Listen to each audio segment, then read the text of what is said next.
আসসালামু আলাইকুম ওয়া রাহমাতুল্লাহি ওয়া বারাকাতুহু। হযরত দাউদ আলাইহিস সালামের পূর্ণাঙ্গ জীবনী। হযরত দাউদ আলাইহিস সালাম ছিলেন আল্লাহর মহান নবী, অসাধারণ বাদশা, জালুত বিজয়ী বীর যোদ্ধা এবং জাবুর প্রাপ্ত রাসূল। তিনি ছিলেন এমন এক নবী যার কণ্ঠে পাহাড় ও পাখিরাও আল্লাহর তাসবিহ পাঠ করত। সূচনা। বিসমিল্লাহির রহমানির রহিম। প্রিয় দর্শক, আজকের এই বিশেষ দীর্ঘ ভিডিওতে আমরা আলোচনা করব আল্লাহর মহান নবী, বনি ইসরাইলের শক্তিশালী বাদশা, জালুত বধকারী সাহসী যোদ্ধা হযরত দাউদ আলাইহিস সালামের পূর্ণাঙ্গ জীবনী নিয়ে।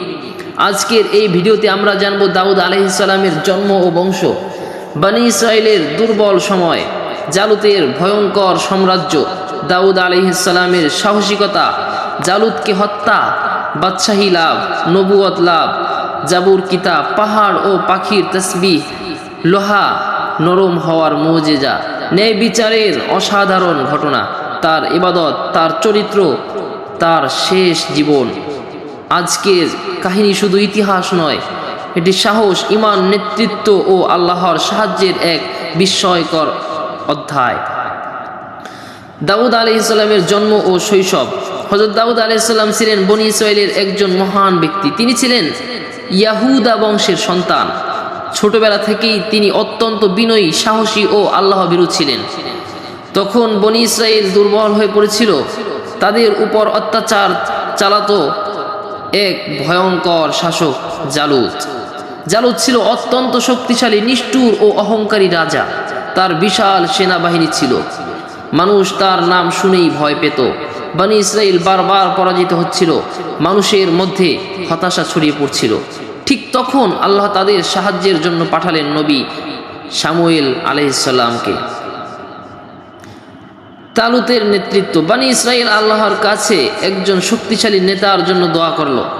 আল্লাহ তালুতকে তাদের বাদশা নিযুক্ত করলেন, কিন্তু অনেক আপত্তি তুলল, কারণ তালুত ধনী ছিলেন না। তখন নবী শামুয়েল আলাইহিস সালাম বললেন, আল্লাহ তাকে জ্ঞান ও শক্তিতে শ্রেষ্ঠত্ব দিয়েছেন। তালুত সেনাবাহিনী প্রস্তুত করলেন। এই বাহিনীতে ছিলেন যুবক দাউদ আলাইহিস সালাম। জালুতের বিরুদ্ধে যুদ্ধ। দুই বাহিনী মুখোমুখি দাঁড়ালো। জালুত ছিল বিশাল দেহী ও ভয়ঙ্কর যোদ্ধা।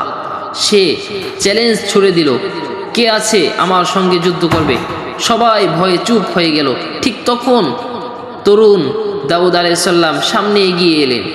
মানুষ অবাক হয়ে গেল, একজন যুবক কিভাবে এই দৈত্যের সামনে দাঁড়াবে? কিন্তু দাউদ আলাইহিস সালাম আল্লাহর উপর পূর্ণ ভরসা করেছিলেন। তার হাতে ছিল একটি গুলতি। তিনি একটি পাথর নিক্ষেপ করলেন। অলৌকিকভাবে সেই পাথর জালুতের মাথায় আঘাত করল। জালুত মাটিতে লুটিয়ে পড়ল। বিশাল সেনাবাহিনী ভেঙে পড়ল। বনি ইসরাইল বিজয় লাভ করল। এই ঘটনাই দাউদ আলাইহিস সালামকে ইতিহাসের অন্যতম মহান বীর বানিয়ে দিল। বাদশাহী লাভ। জালুত নিহত হওয়ার পর দাউদ আলাইহিস সালাম মানুষের কাছে অত্যন্ত জনপ্রিয় হয়ে ওঠেন। আল্লাহ তাকে রাজত্ব দান করেন। পরবর্তীতে তাকে নবুয়ত দান করা হয়। তিনি একসঙ্গে ছিলেন নবী, বাদশাহ, সেনাপতি, বিচারক। এটি ছিল বিরল সম্মান। জাবুর কিতাব। আল্লাহ দাউদ আলাইহিস সালামকে জাবুর নামক আসমানি কিতাব দান করেন। এই কিতাবে ছিল আল্লাহর প্রশংসা, উপদেশ, দোয়া, তাসবিহ। দাউদ আলাইহিস সালামকে অত্যন্ত সুন্দর কণ্ঠে জাবুর তিলাওয়াত করতেন। তার কণ্ঠ এত মধুর ছিল যে পাহাড় তার সঙ্গে তাসবিহ পাঠ করত। পাখিরা থেমে যেত। পাখিরা থমকে থমকে থাকত। পাখিরা থেমে শুনত। মানুষ আবেগে কেঁদে ফেলত। পাহাড় ও পাখির তাসবিহ। কোরআনে উল্লেখ আছে, আল্লাহ পাহাড় ও পাখিদের দাউদ আলাইহিস সালামের অনুগত করে দিয়েছিলেন। তখন তিনি আল্লাহর প্রশংসা করতেন। পাহাড় প্রতিধ্বনি তুলত। পাখিরা দল বেঁধে সারিবদ্ধ হয়ে তাসবিহ পাঠ করত। এটি ছিল তার অন্যতম বড় মুজিজা, লোহা নরম হওয়ার মুজিজা। আল্লাহ দাউদ আলাইহিস সালামকে আরেকটি অসাধারণ ক্ষমতা দান করেন। তার হাতে লোহা মোমের মতো নরম হয়ে যেত। তিনি সহজেই বর্ম তৈরি করতে পারতেন। তিনি মানুষকে যুদ্ধের জন্য শক্তিশালী বর্ম বানাতে শিখিয়েছিলেন। এটি মানব সভ্যতার জন্য বিশাল অবদান ছিল। দাউদ আলাইহিসসালামের ন্যায় বিচার। দাউদ আলাইহিসসালাম ছিলেন অসাধারণ বিচারক, তিনি কখনো অন্যায় করতেন না। একবার দুই ব্যক্তি তার কাছে বিচার নিয়ে এলো। একজন বলল, আমার ভাইয়ের 99টি ভেড়া আছে, আমার একটি ভেড়াও সে নিতে চায়। দাউদ আলাইহিসসালাম প্রথমে এক পক্ষের কথা শুনে সিদ্ধান্ত দিতে চাইলেন। তখন তিনি বুঝতে পারলেন আল্লাহ তাকে পরীক্ষা করছেন। তিনি সঙ্গে সঙ্গে আল্লাহর কাছে ক্ষমা চান। এই ঘটনা তাকে আরও সতর্ক করে তোলে।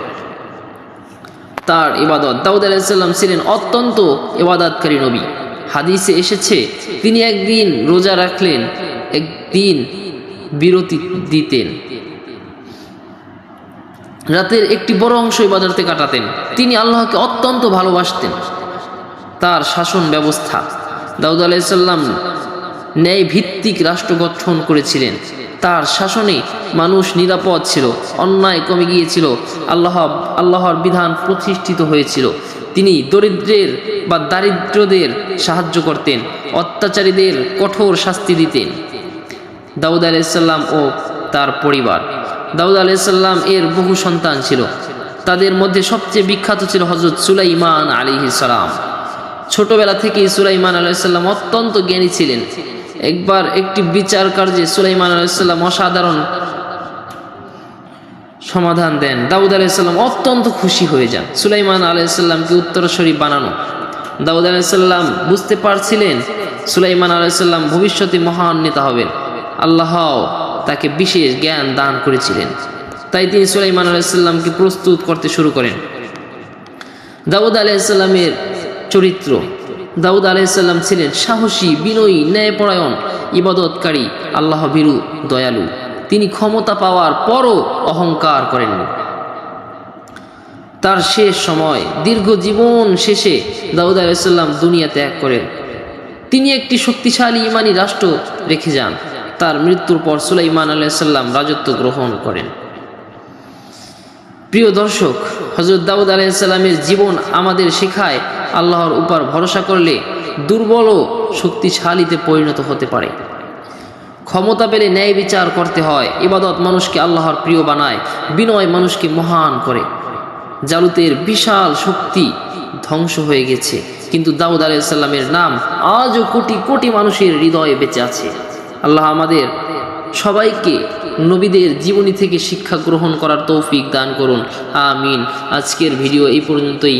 যদি ভিডিও ভালো লেগে থাকে তাহলে চ্যানেলটি সাবস্ক্রাইব করে এরকম নবীদের অজানা সব তথ্য পেতে চ্যানেলটি সাবস্ক্রাইব করে রাখতে পারেন, এবং অজানা অনেক তথ্য পেতে চ্যানেলটি সাবস্ক্রাইব করতে পারেন। আসসালামু আলাইকুম ওয়া রাহমাতুল্লাহি ওয়া বারাকাতুহু।